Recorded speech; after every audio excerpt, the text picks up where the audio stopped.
Halo teman-teman, kita kembali lagi dalam kuliah ringan seri filsafat ilmu dan epistemologi. Nah, dalam video-video sebelumnya, ada 3 video sebelumnya, kita sudah membahas tentang filsafat ilmu, kita membahas tentang epistemologi, dan kita juga sudah bahas tentang bagaimana ilmu itu berkembang dari mitos sampai sains. Nah, kalau hari ini kita akan lebih membahas tentang satu konsep yang paling mendasar dalam epistemologi, yaitu tentang apa itu pengetahuan. Teman-teman, saya yakin teman-teman saya juga pasti merasa memiliki pengetahuan. Misalnya, kita tahu ya, misalnya bahwa langit itu berwarna biru. Itu kan salah satu pengetahuan yang paling dasar. Kita juga tahu misalnya 2 ditambah 2 sama dengan 4. Dan kita juga tahu bahwa api itu panas. Tapi kalau kita sudah tahu itu, pertanyaannya, itu kita sebut sebagai pengetahuan, apa sebenarnya pengetahuan itu sendiri? Dan bagaimana kita membedakan antara apa yang kita sebut sebagai pengetahuan kita dari, dan itu apakah itu pengetahuan kita atau itu opini atau keyakinan kita. Kan beda itu ya antara pengetahuan dan opini atau keyakinan. Baik, kita mulai dari pengetahuan dulu. Apa itu pengetahuan? Jadi dalam filsafat, pengetahuan itu umumnya atau biasanya itu didefinisikan sebagai kepercayaan yang benar dan punya justifikasi. Nah, definisi pengetahuan yang seperti itu sering dikenal sebagai tripartite theory of knowledge, ya, atau 3 syarat atau teori 3 syarat pengetahuan, ya, tripartite theory of knowledge. Jadi mari kita bedah ya, 3 itu apa saja. Pertama adalah belief, ya, atau kepercayaan. Kemudian truth atau kebenaran, dan yang ketiga adalah justification atau justifikasi. Jadi pengetahuan itu disebut sebagai pengetahuan bila dia memuat 3 hal itu tadi, yaitu kepercayaan, kebenaran, dan justifikasi. Belief, truth, and justification. Kita mulai dari kepercayaan dulu. Maksudnya apa pengetahuan itu harus memuat kepercayaan? Jadi begini, untuk mengetahui sesuatu, tentu saja kita harus percaya bahwa hal itu adalah benar. Jika misalnya saya berkata, Paris adalah ibu kota Prancis, tetapi saya tidak percaya bahwa itu benar, bahwa Paris adalah ibu kota Prancis, itu saya tidak percaya kalau itu benar, maka saya tidak bisa dikatakan memiliki pengetahuan tentangnya.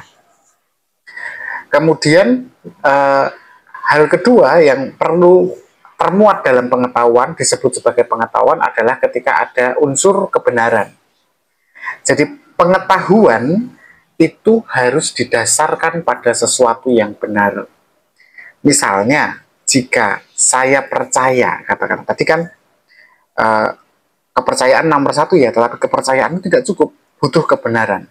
Jika saya percaya, katakanlah bahwa bumi itu datar, maka kepercayaan itu tidak bisa disebut pengetahuan karena bertentangan dengan kenyataannya, realitasnya, kebenarannya. Jadi, selain memuat kepercayaan, harus ada muatan kebenaran di dalamnya. Nah, setelah keduanya itu pengetahuan belum bisa disebut pengetahuan kalau belum ada justification atau justifikasi. Jadi kepercayaan yang benar harus punya alasan atau reason, ya, dan bukti yang kuat. Kalau saya misalnya ya, kalau saya menebak bahwa ada 1000 butir beras dalam sekantong plastik dan kebetulan itu benar, dalam satu kantong plastik ada 1000 butir beras, itu tetap bukan pengetahuan, itu hanya kebetulan. Disebut pengetahuan kalau punya dasar logis, masuk akal, dan ada bukti yang kuat, bukan sekedar kebetulan. Jadi, sekali lagi, pengetahuan itu disebut pengetahuan jika dia bisa dipercaya, dia punya nilai kebenaran sesuai dengan kenyataan maksudnya, dan terjustifikasi.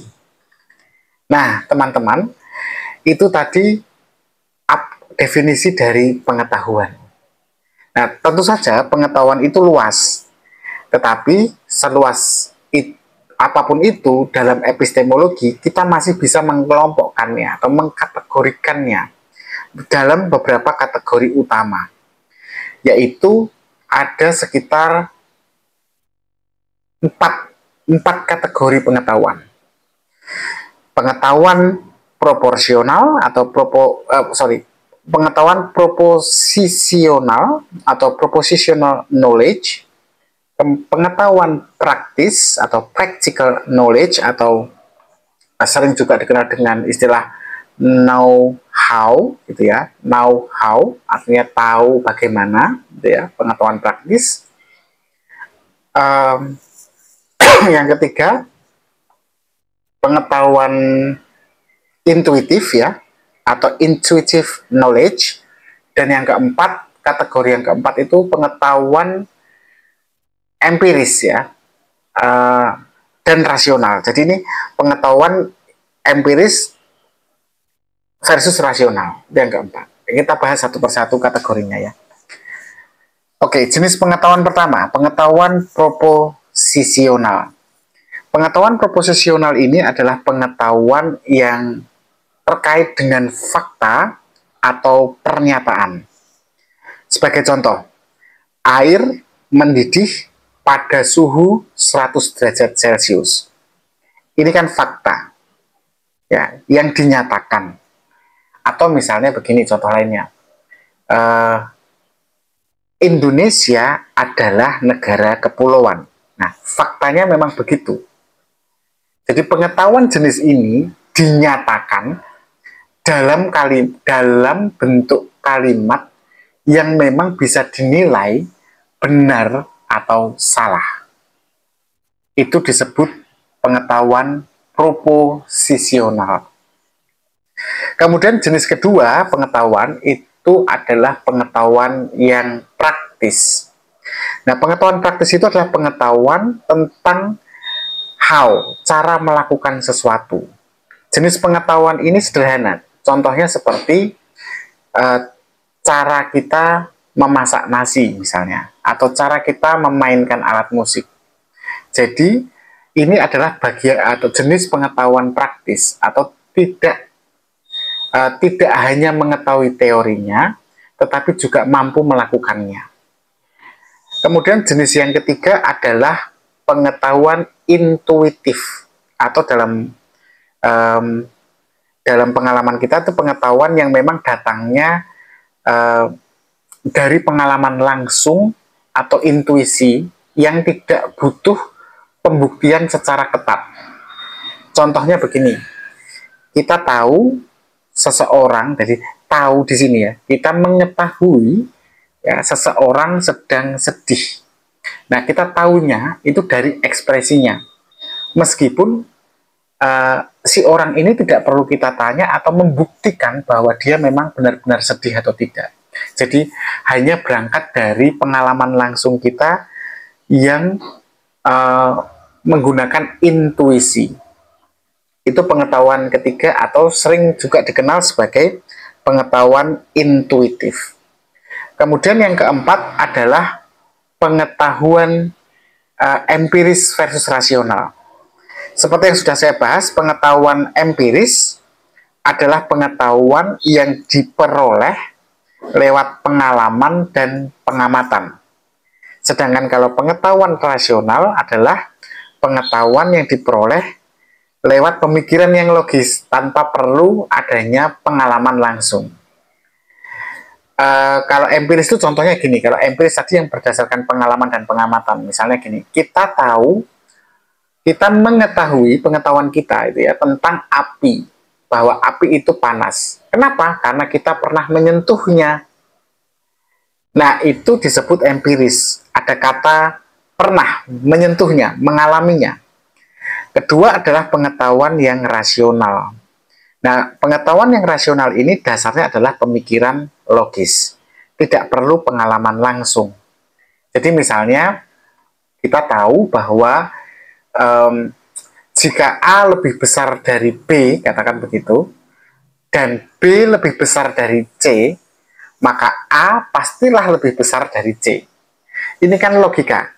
A lebih besar dari B, B lebih besar dari C. Nah, pastilah kesimpulan pengetahuan kita, A ini lebih besar dari C. Jadi logika. Nah, seiring berkembangnya filsafat, tentu saja banyak filsuf yang mencoba menantang, mempersoalkan kembali teori pengetahuan yang sudah saya sebut tadi ya. Nah, salah satu yang mencoba mempersoalkan, menantang itu dari seorang filsuf bernama Edmund Gettier. Jadi Edmund Gettier ini seorang filsuf yang kemudian menunjukkan bahwa kepercayaan pada yang benar, ya tadi kan sudah saya sebut ya, pengetahuan itu adalah sesuatu yang menyangkut kepercayaan, kebenaran, dan justifikasi. Nah, menurut Edmund Gettier itu, kepercayaan yang benar dan terjustifikasi itu pun masih bisa salah. Ini kemudian nanti dikenal sebagai problem Gettier atau Gettier's problem, yang nanti akan kita bahas selanjutnya ya di video yang lain ya, Gettier's problem. Oke, jadi untuk kali ini kesimpulannya sederhana, jadi bahwa pengetahuan itu bukan sekedar kepercayaan, tetapi dia juga harus memuat kebenaran atau truth, dan harus punya justifikasi yang kuat. Ada juga banyak jenis pengetahuan, tadi kita sudah bahas, dari pengetahuan proposisional, proposisional, sampai tadi kita sudah bahas tentang pengetahuan praktis, ada pengetahuan intuitif, sampai pengetahuan empiris dan rasional. Nah, nanti di video berikutnya kita akan membahas yang lebih detail lagi tentang pengetahuan. Untuk sementara sudah cukup, terima kasih. Kita ketemu lagi di video selanjutnya, tetap berpikir kritis.